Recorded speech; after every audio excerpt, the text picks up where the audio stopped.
Nous sommes parfois gênés de voir notre Seigneur Jésus-Christ en colère, dans l'épisode de l'expulsion des marchands du temple que nous entendons aujourd'hui à la messe. Jésus étant vraiment Dieu, il est forcément sans péché. Or, nous pensons le prendre aujourd'hui, si j'ose dire, la main dans le sac. Jésus entre dans le temple de Jérusalem et il y voit une activité économique qui n'est pas digne de ce sanctuaire. Les mots de l'Évangile ne laissent aucun doute sur sa colère: fouet, chassé, jeté par terre, renversé. Comment comprendre cela ? Si nous prenons le problème dans l'autre sens, nous approcherons peut-être de la solution.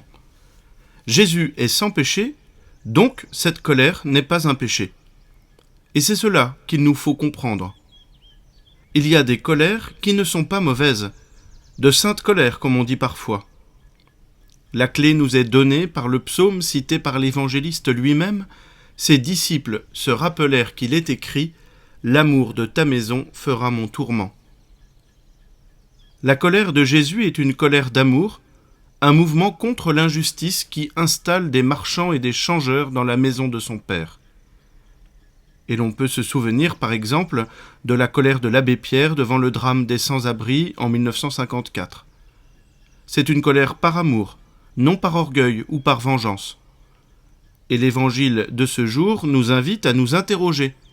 Lorsque je suis en colère, est-ce une colère juste, une colère d'amour, ou bien est-ce un mouvement centré sur moi-même, un acte d'orgueil ? Faisons grandir en nous les vertus de prudence et de justice, et ne nous habituons jamais au mal qui nous entoure. Que la bénédiction de Dieu Tout-Puissant, Père, Fils et Saint-Esprit descende sur vous tous et y demeure à jamais.